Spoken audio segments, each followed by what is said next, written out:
Poco después de las 15 horas, en el Tribunal Décimo de Sentencia Penal se inauguró la audiencia que debe decidir el futuro del doctor Jerry Fernández. Han pasado casi 8 horas desde ese instante y aún la audiencia no ha concluido. Existe reserva en el caso, como se declaró desde hace ya varios meses, y por lo tanto no conocemos cuál es el curso de la audiencia, los alegatos de una y otra parte. Pero desde luego estaremos pendientes a lo largo de hora 23 del desenlace de esa audiencia que debe decidir, de acuerdo al criterio de los expertos, la libertad del doctor Jerry Fernández, porque no existe hasta el día de hoy una prueba sólida que establezca su grado de culpabilidad, que, reiteramos, no está comprobado en el caso de la muerte del bebé Alexander. Un tema importante esta noche en hora 23, el cual también trataremos con un experto que hizo un seguimiento del caso desde el momento en que Jerry Fernández fue detenido y pasó de la condición de persona libre a aprehendido en el penal de San Pedro. Les damos las buenas noches y la bienvenida. Hora 23 ha comenzado. Así es, hora 23 ha comenzado. ¿Cómo están todos? Bienvenidos y buen inicio de semana para todos ustedes. Esta noche nos alegramos porque 2 departamentos con correspondiente importancia en la historia de nuestro país, cada uno, cumplen su aniversario. El departamento de Santa Cruz se cumple 208 años, un departamento pujante, de constante crecimiento y desarrollo, y que significa un gran aporte para nuestro país porque además es considerado el motor económico de Bolivia. Festejamos a Santa Cruz, por supuesto, y no dejamos atrás al departamento amazónico de Pando, un departamento maravilloso, con gente muy hospitalaria, muy luchadora, que este día están celebrando 80 años de su creación. Esta noche nos sentimos felices por el aniversario de ustedes y los felicitamos desde hora 23, desde acá, desde la ciudad de La Paz, por el aniversario que tienen ambos departamentos. Estaremos rindiendo homenaje ya en los posteriores minutos a cada uno de ellos. Pero además, hablamos de una importante apuesta que tiene la Secretaría Municipal de Educación y Cultura Ciudadana acá en La Paz. Se van a implementar talleres muy importantes de escritura, de teatro, que están destinados a jóvenes, a los niños y también a profesores. Además, talleres muy importantes que van destinados a las cebritas, que son consideradas o considerados educadores urbanos de nuestra ciudad. Esos talleres serán implementados por un colectivo bastante importante que llega desde el país de Argentina y que responde al nombre de Marte Matienzo. Esta noche conocemos más detalles en los próximos minutos. Bienvenidos nuevamente a todos ustedes. Y les daba ya un adelanto que estaremos celebrando 2 departamentos. Comenzamos por el departamento de Santa Cruz, cumple 208 años. Y para establecer contacto con la unidad móvil que se encuentra ya en este departamento, en esta hermosa ciudad, saludamos a Mariel Socub. Mariel, ¿cómo estás? Bienvenida.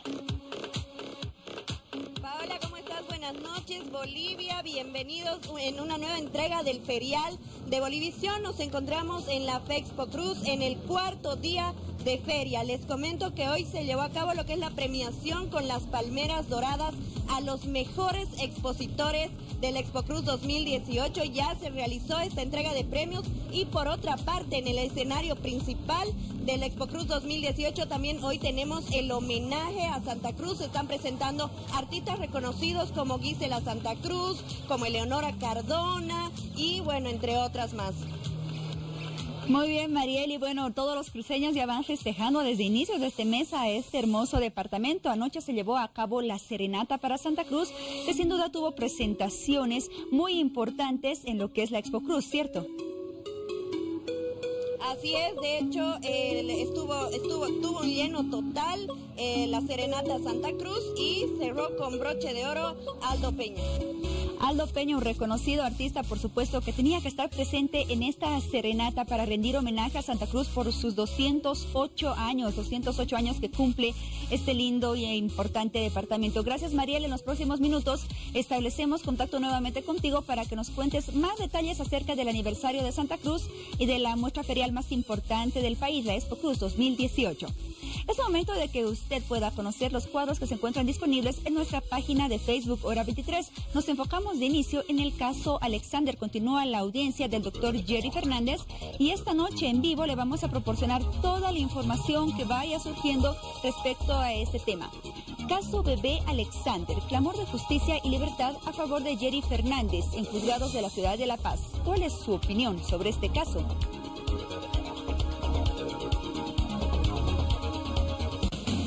Son exactamente las 23:00 en todo el país y comenzamos a tratar precisamente este tema, el caso del doctor Jerry Fernández, el caso del bebé Alexander. Hace más de 4 años, cuando se condenó al doctor Jerry Fernández, muy pocas instituciones y muy pocas personas confiaron y creyeron en su inocencia. El doctor Jerry Fernández prácticamente fue sacrificado en la justicia boliviana. No faltaron incluso medios de comunicación que lo condenaron sin tener la atribución ni las condiciones legales para ello. Y desde luego, tanto la Fiscalía como la Justicia obraron apresuradamente. Y en las últimas semanas se ha demostrado con contundencia que ese proceso hace 4 años no tenía ni pies ni cabeza y que la acusación no se sostenía por nada, porque los elementos utilizados por la Fiscalía y por la Justicia para valorar el caso del doctor Jerry Fernández eran simplemente palabras que no tenían ningún respaldo que justifique el drama y el calvario que ha vivido el doctor Fernández estos últimos 4 años.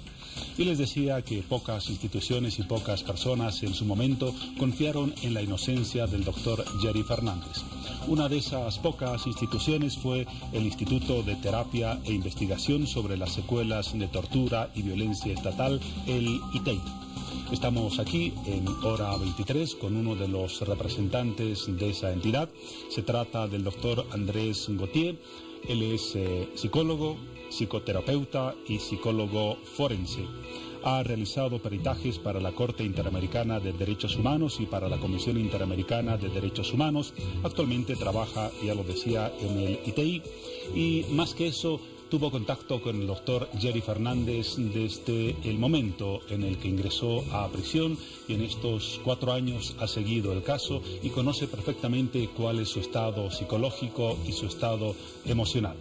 Es entonces una referencia importantísima para saber el presente del doctor Jerry Fernández y también su futuro, una vez que, como todos lo esperamos, salga en libertad o por lo menos pueda defenderse en libertad. Doctor Gautier, buenas noches, bienvenido a Hora 23.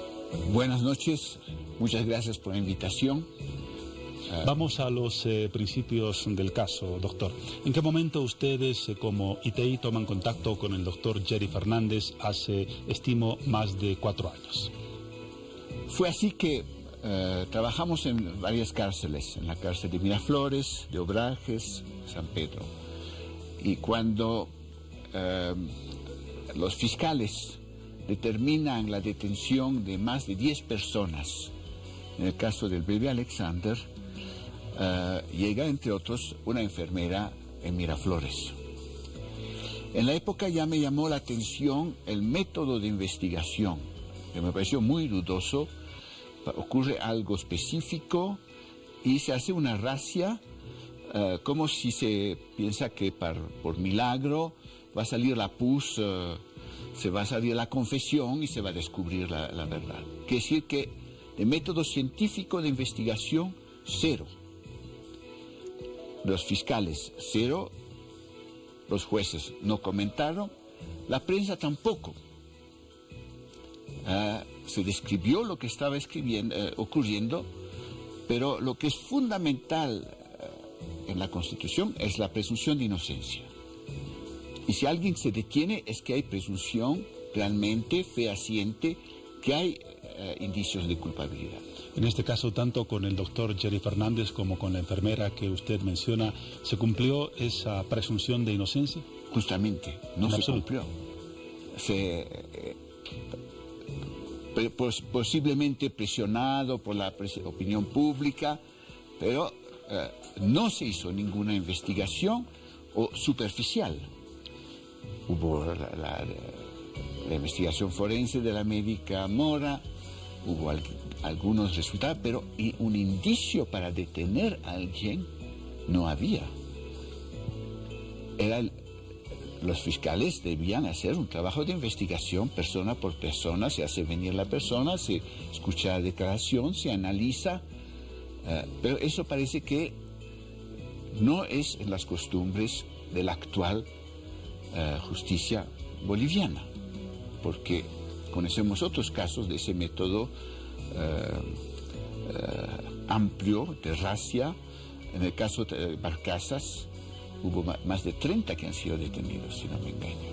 Usted viene de Suiza, un país con una justicia radicalmente diferente a la actual. Es suizo-boliviano. ¿Se espantó al conocer las características de la justicia boliviana en ese y en otros casos? No me interesé mucho en la justicia suiza, tengo que decir. He trabajado ya en cárcel en Suiza, con privados de la libertad, en psicoterapia. Esa experiencia ya la tenía. Es aquí que he estado más enfrentado con el tema de la tortura, de tratos crueles, inhumanos y degradantes con nuestra institución. Es verdad que está más respetado el principio de presunción de inocencia en Suiza. También sí hay falencias, pero fundamentalmente es un concepto importante la presunción de inocencia. Aquí está en la Constitución, pero es como si en la formación de abogado, en la formación universitaria, no se forma a un pensamiento y a una ética científica y a métodos de investigación. Mencionaba en la presentación que usted fue de las pocas personas, creo que la única, que siguió el caso Fernández y estuvo muy cerca del doctor Gery desde el momento en que ingresó al penal de San Pedro. ¿Cuál fue la actitud con la que el doctor Fernández llegó a San Pedro y cómo la recibió? Sí, no justo desde el inicio. Primero he tratado a la enfermera, Miraflores. Muy bien. Y el abogado me pidió una pericia, lo que hice. Y la abogada del doctor Gery Fernández, que hasta ahora tiene esa función, Mónica Palma, es la misma, leyó el peritaje que hice con la enfermera afectada. Y viene al ITI buscarme en qué medida estaría de acuerdo de hacer una pericia del doctor Gery Fernández. Entonces usted primero realiza un análisis del caso de la enfermera, sí, que es un caso que casi se ha olvidado en los medios y en la cobertura del caso. También fue acusada como parte del proceso, estuvo, entiendo, algún tiempo aprendida y luego recuperó la libertad, pero con secuelas de las cuales aún no se recupera. Sí. Brevemente, ¿cuál es el caso de la enfermera antes de hablar en profundidad del doctor Fernández? Es una enfermera que es del Hospital del Niño, muy reconocida, excelente enfermera, que nunca hubiera imaginado ser condenada, involucrada. Ha sido un shock muy profundo y todos los colegas médicos, las enfermeras, se mostraron muy solidarios con ella y después de 3-4 meses le dieron detención domiciliaria y pudo después reentrar en el Hospital del Niño. Volvió a su trabajo. Es decir, que para los colegas, compañeros, no había ninguna duda de su inocencia. Pero hasta ahora está traumada por lo que le ocurrió. Tenía el coraje de retomar su trabajo, lo hace con el entusiasmo que la gente le conocía, pero queda traumada. Ustedes son expertos en esta materia. ¿Qué pasa en la personalidad, en la psiquis y en el comportamiento de una persona que está injustamente en prisión, luego recupera la libertad? ¿Su vida se desenvuelve en parámetros similares a los del proceso anterior, cuando estaba libre y sin acusación, o existe un síndrome que marca de alguna manera su comportamiento futuro? No se puede hablar de síndrome, cada caso es diferente. En el caso de ella realmente ha sido traumático. Cuando decimos traumático, ¿a qué nos referimos? Quiere decir que cuando se habla de trauma en psicología, es algo demasiado fuerte, que la psique no soporta. Es demasiado explosivo. Uno puede tener un duelo, un sufrimiento, y está muy triste, está marcado, pero el trauma es algo que es demasiado. El cuerpo casi no logra contenerlo. Quiere decir que produce una tensión enorme, problemas de concentración, no puede dormir, en casos hay una agresividad, hipersensibilidad, un problema de control, uno está siempre alerta. Entonces son síntomas típicos del trauma y que en general no se supera sin una ayuda. Por ejemplo, aquí hablamos del susto, ¿no? Que tiene mucho que ver con el trauma. Estoy bajo el susto. Cuando jugamos a asustar, tiene un efecto fuerte en un momento. Desde luego. Pero como es corto, entonces es soportable. Fugaz y pasa. Era un juego. Pero ese susto expresa bien ese lado extremo, porque es como un peligro de muerte, ¿no? Me asustaste, mi corazón está batiendo, y eso, si lo extendemos en la duración, es terrible. Seguro. Entonces nos contaba la historia de la enfermera, hemos revisado su caso y a raíz de ese contacto la enfermera los lleva a conocer a Jerry Fernández. Así es. ¿Cuál es la primera impresión que le causa el doctor Jerry Fernández ya en San Pedro? Bueno, cuando ya lo encontré, se había recuperado ya, parcialmente. Lo encontré cuando estaba en la posta, porque en ese afán de destrozarlo lo envían a la grulla.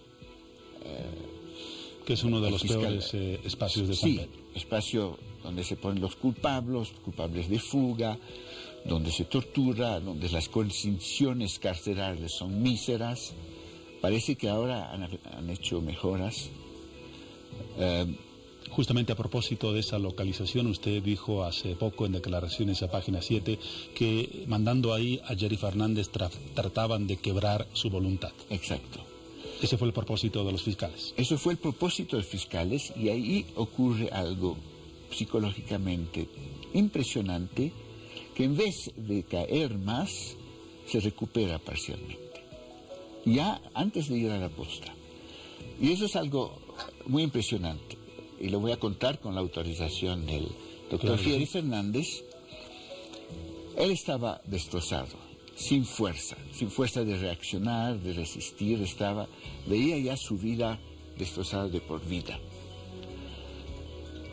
Y estaba echado, y al lado había una televisión en una celda vecina. ¿Y quién estaba hablando? Su mamá. Por televisión. Por televisión.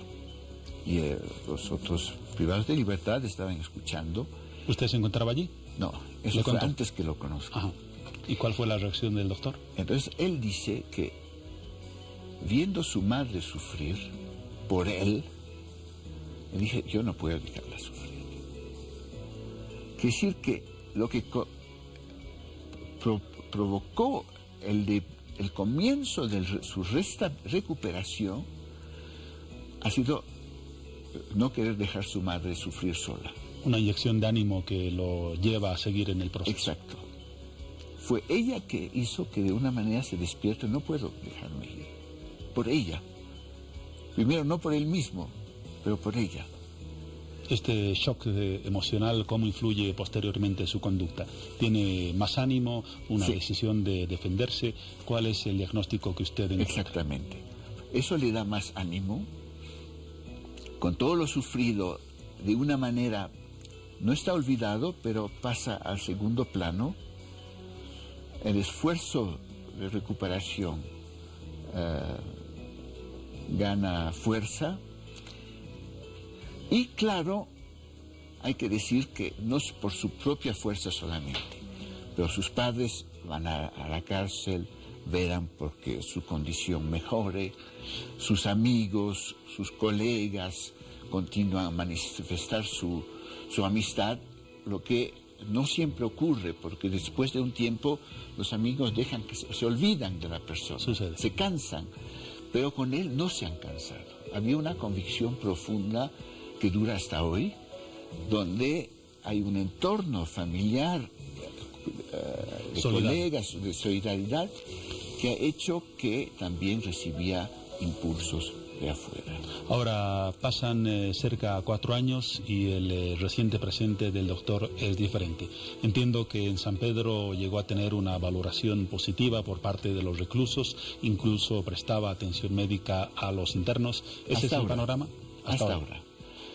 No, él es muy reconocido en la cárcel y nadie lo considera como un violador. Y usted sabe que en la cárcel un violador está en peligro de muerte. Para los privados de libertad hay una convicción que él es inocente. Y fueron privados de libertad de la grulla que transmitieron a la población y a la posta diciendo: es una buena persona, es alguien competente, él me ha ayudado aquí en esto y en esto. Y ellos comenzaron a hacer propaganda a tal punto que la población primero lo llama. Pero Edwin Blanco está presente y ordena que sea restituida a la grulla. Después la posta lo trae durante el día, retorna a la grulla y después se queda. Y ahí no ha sido tocado. ¿Cómo reacciona el doctor Fernández cuando se conoce el audio de la jueza Patricia Pacajes, que ha abierto un nuevo periodo en el proceso, dando a luz mayores indicios sobre su inocencia? ¿Cómo asume él ese momento? Claro, le ha dado mucha esperanza. Le ha dado mucha esperanza porque hay que decir que frente a una justicia inoperante, donde tenemos jueces fiscales que protegen sus prestigios, no pueden reconocer que han hecho errores. No sé, nunca he visto un juez o un fiscal reconocer ahí he cometido un error. Sería una grandeza de hacerlo.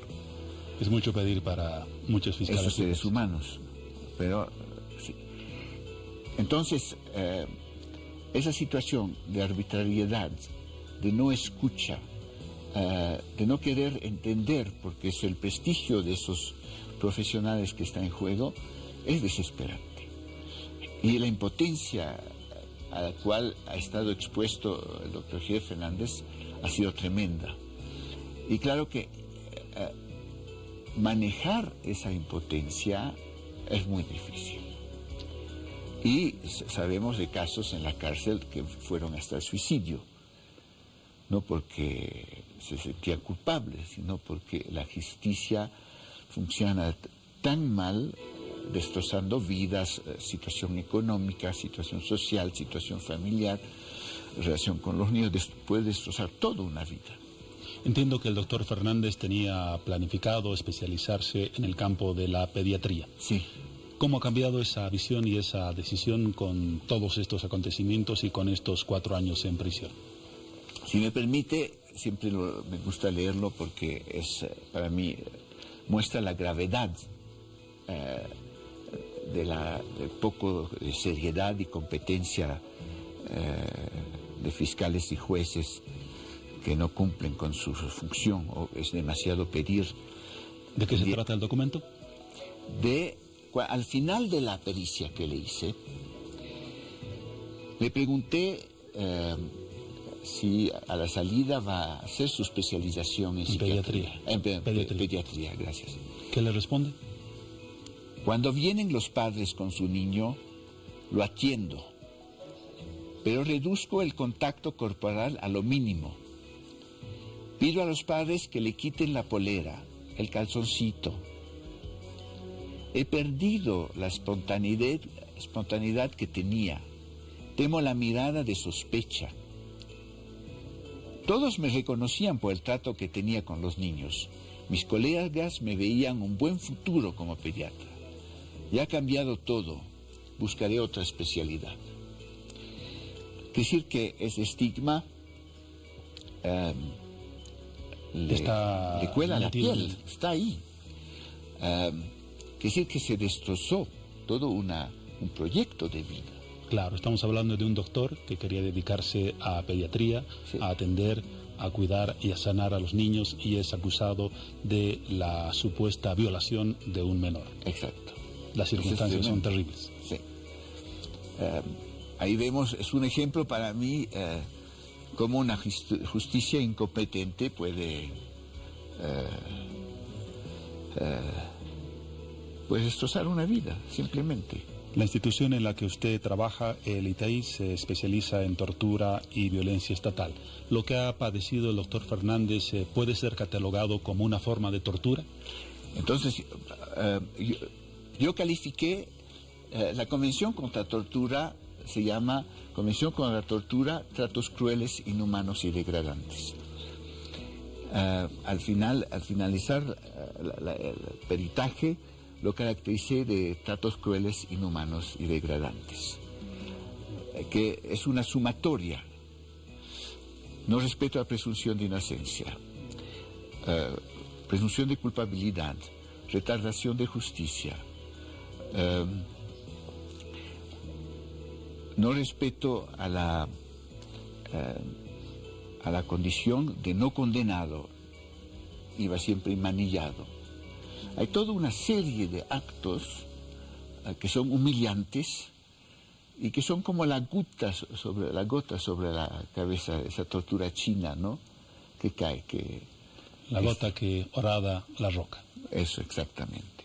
Ahora, ¿qué va a pasar? Ahora, justo para terminar, concluye pero idea, cuando le dan 20 años como sentencia, de sentencia, eso yo ya llamo tortura, porque realmente querer destrozar definitivamente un ser humano, una vida lleno de proyectos, de tener una familia, tener hijos, trabajar en un terreno donde la persona siente una vocación.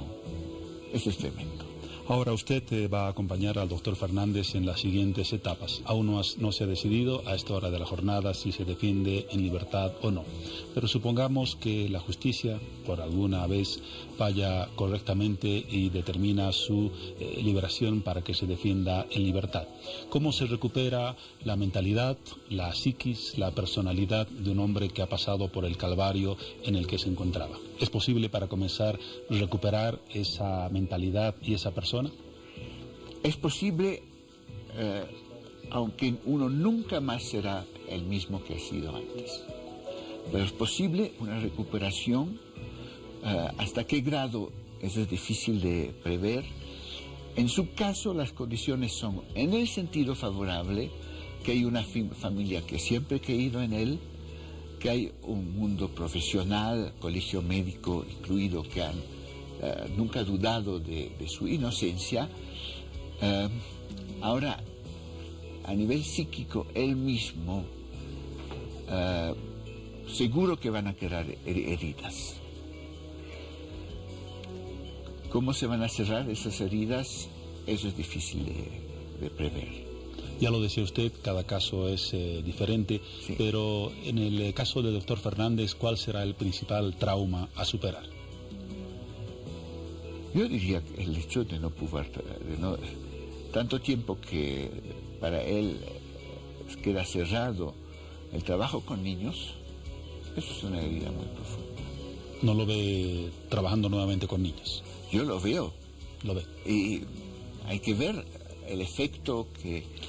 Lo que es fundamental es que el Estado tendría que asumir los daños y perjuicios y reconocer los errores cometidos públicamente a nivel nacional, en todo el país. Tenía que ser un trabajo de reconocimiento de sus errores. En Naciones Unidas para Víctimas de Tortura ha establecido 5 principios para la reparación. Uno es el principio de no repetición, derecho a rehabilitación psicológica, médica, de por vida, reencontrar su honor, la condición en la cual vivía. ¿Resarcimiento económico? Resarcimiento económico, por un motivo. Entonces, si el Estado está consciente de lo que ha permitido y cumple con esos 5 requisitos, yo creo que es un gran punto, porque se está haciendo justicia.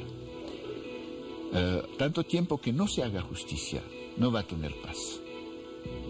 Y él lo ha mostrado, y ha denunciado a Edwin Blanco, ha dicho lo que ha hecho. Él va a reclamar justicia. No solamente que esté liberado, pero que los responsables sean condenados. Hacemos una pequeña pausa en esta entrevista, doctor, porque estamos en vivo en las afueras del juzgado donde se realiza la audiencia que a esta hora de la jornada aún no ha concluido.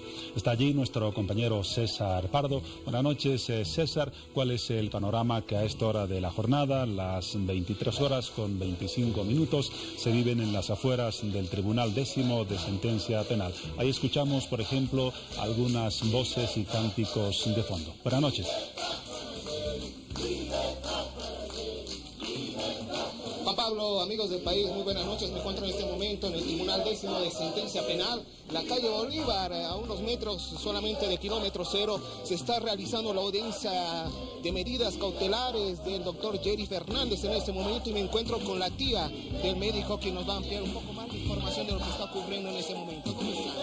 Muy buena noche, joven, ¿no? Nosotros aquí estamos pidiendo la libertad para mi sobrino Jerry Fernández. Él está detenido cuatro años injustamente en la cárcel. Él no ha cometido ningún error, no ha hecho nada, ni lo ha visto al bebé. Nosotros somos toda la familia aquí, estamos molestos. Hace rato adentro también nos quieren votar la Susana Boyan, parece que ha dado, ¿no? Que nos ha dicho que nos votemos, nos ha querido votar a los periodistas, a los familiares ahí adentro. Yo quisiera que por favor, pues que de una vez mi sobrino salga de aquí, que ya le den una libertad a mi sobrino. ¿Qué delito ha cometido él? No ha cometido ningún delito. ¿Desde qué hora están aquí? Nosotros estamos desde las 2 de la tarde, joven. Nosotros queremos que a la Susana Boyan también, pues, a ver que ella pase una noche a ver en la casa de mi sobrino. Tanto daño nos ha hecho a toda la familia. Aquí estamos toda la familia, y nosotros agradecemos al pueblo de La Paz, a los médicos, a sus amigos, los que nos están ayudando. Muchísimas gracias, pedimos eso, gracias. Necesitamos libertad para mi sobrino Jerry Fernández. Desde las 3 de la tarde, básicamente, ustedes estaban como familiares, también el sector médico, también dando el apoyo a Jerry Fernández. Sí, esto es la familia, esta es la población que nos apoya para mi sobrino, porque él es inocente. Nosotros queremos justicia. En este país no hay justicia, no hay, por favor, nosotros pedimos eso. Mi hermana, ¿cómo está? Muy mal. Mi cuñado, lo mismo, la familia está todos así. También mi otro sobrino es médico, por favor, nosotros pedimos justicia. ¿Ha habido grescas también con efectivos policiales? Perdón, sí, había. Nos han reprimido allá arriba, nos han querido botar los de la UTOP. Nos han empujado allá adentro, nos querían encerrar allá adentro, nos han empujado. Todos los de la UTOP y de la policía, nosotros nos quejamos, por favor. Esto le queda agradecido a la tía de doctor Jerry Fernández. También vamos a hablar con el sector médico en este momento, a esta hora de la noche. Juan Pablo, amigos del país, lo tengo al doctor Luis Larrea en este momento, también dando el apoyo al doctor Jerry Fernández. ¿Cómo está? Muy buenas noches, doctor. Muy buenas noches, a hora 23, sí estamos nosotros acá, justamente apoyando a todos los de la familia, pero ante todo exigiendo lo que es la justicia, que de una vez haya justicia para el doctor Jerry Fernández. Exactamente, estaban desde muy temprano también juntamente con los familiares, lo que nos indica la tía de Jerry Fernández. Sí, hemos estado desde el inicio de la audiencia.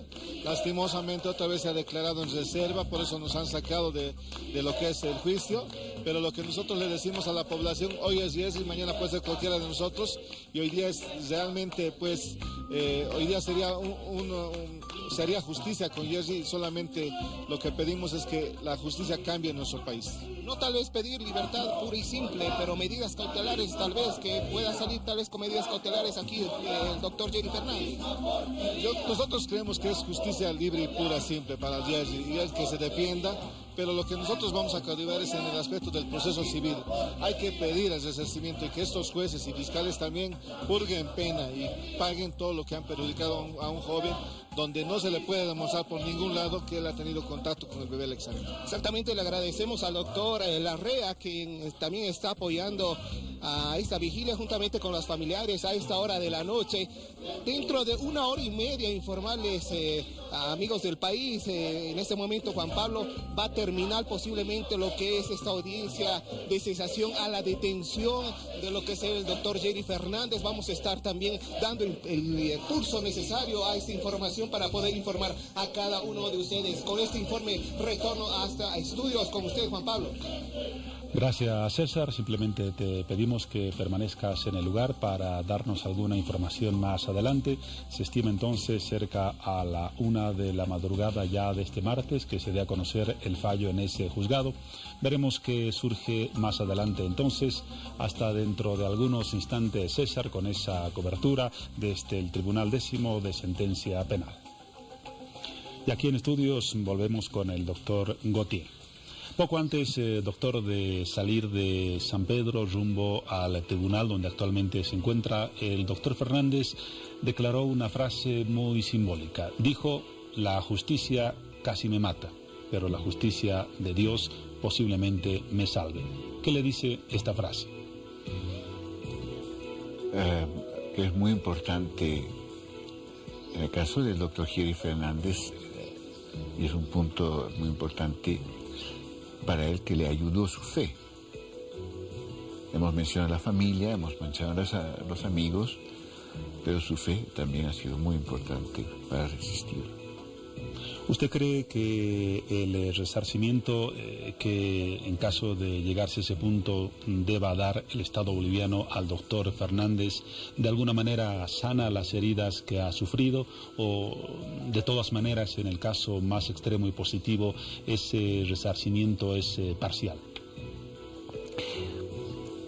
Yo pienso que va a ser muy importante que se haga justicia, que el torturador, si se puede decir así, sea juzgado, ¿no?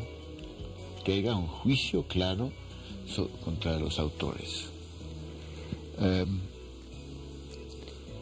Claro que esos autores son también víctimas, porque no tienen formación, no están formados. Eso es lo trágico.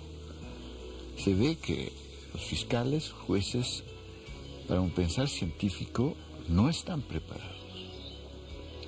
Entonces, la falta de ética, de principio, no solamente porque hay presión, como dicen siempre, de arriba, o por la plata, pero porque por una razón u otra son pocos que conocen lo que es principios éticos, científicos, de investigación, de seriedad investigativa. No está en la cultura del mundo judicial. Pero yo pienso, en la medida que sean juzgados, los otros fiscales y jueces van a empezar a 2 veces antes de optar por la presunción de culpabilidad. Pero también me parece ahí importante la formación de los medios de comunicación, porque en esa época, cuando se detiene más de 10 personas, pocos periodistas han dicho, ¿qué está pasando? Uno, yo recuerdo muy bien, ha sido detenido porque quiso investigar, Carlos Gisbert. Periodista de Página 7.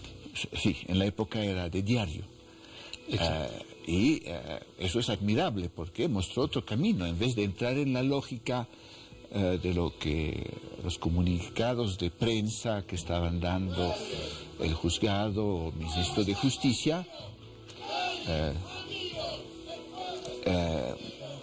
él ha querido saber más claro. Y ahí sí, el mundo de los medios de comunicación se vuelven más críticos frente a un ataque tan rápido, ¿no? Porque también hay un deseo probablemente de la justicia de mostrarse eficaz.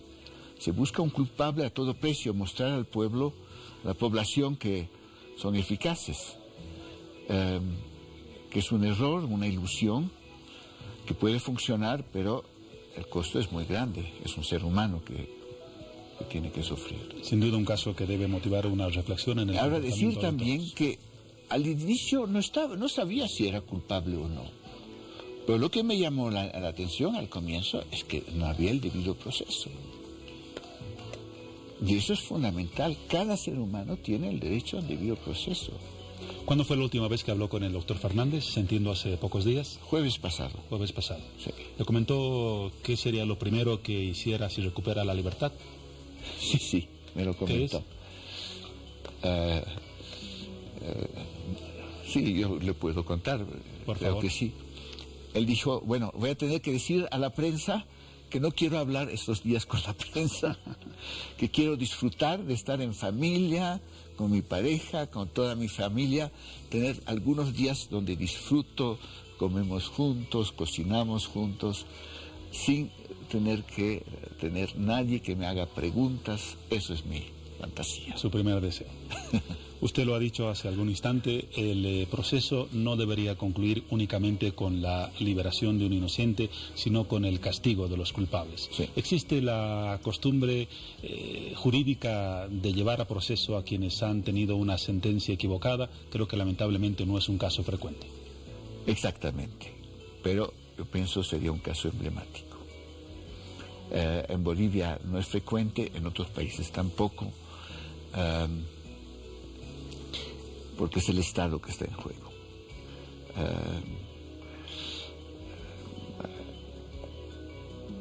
En Europa tampoco conozco, porque hay casos sonados en Europa, igualmente, donde no se respetó la presunción de inocencia. En el conflicto con Irlanda del Norte, con el IRA, hubo un atentado en los años, a comienzo de los años 2000, y se detuvo jóvenes que eran marginales, y se dijo, esos son los culpables.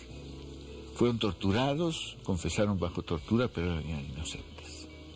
¿Se procesó a quienes los juzgaron y los acusaron? Justamente, no creo. El Blake era primero ministro, se disculpó. Hasta ahí fue el Estado. Lo que no da garantía de no repetición. Si es un principio fundamental de Naciones Unidas, garantías de no repetición, tiene que haber castigo. La palabra del doctor André Gautier, psicólogo, psicoterapeuta y psicólogo forense. Gracias por esta valoración del caso, pero antes de despedirlo, su reflexión final sobre lo que desde su punto de vista profesional y humano deberíamos esperar como lección de este caso. Cuando comenzó el caso del doctor Jerry Fernández, me dije, entre comillas, por una vez es una persona formada que es víctima. Porque en la cárcel hay muchos casos de gente que no está formada, que no tiene la plata para defenderse y que sufren cosas similares. También con acusación de violación, todo. Y como no se investiga, se las pone en la cárcel y están años sin juicio porque tampoco tienen pruebas. Tenemos varios. Y con él, que es capaz de defenderse, sale a la luz. Es emblemático. Y mi esperanza es que eso haga escuela, que se vuelve como una avalancha que no pare y que salgan todos los casos. Yo tengo varias que estamos siguiendo en el ITI, que eso salga. Decirle justo, yo soy psicólogo forense solamente para casos de tortura y tratos crueles, inhumanos y degradantes. Trabajamos con lo que se llama el Protocolo de Estambul, reconocido por las Naciones Unidas. En este campo solamente. Gracias, doctor. Hay muchos casos de similar característica al de Jerry Fernández. Ojalá sí. No nos olvidemos de ellos y tengan el mismo tratamiento y la misma difusión con el que hoy hemos mencionado a esta situación. En otra ocasión me será un gran gusto presentar en sus casos. Ya lo estaremos convocando. Gracias una vez más por su presencia en Hora 23. A usted, gracias por recibirme y darme ese espacio. Que sea hasta pronto. Hasta pronto. Momento a continuación de un paréntesis en Hora 23. Seguiremos con otros temas en minutos.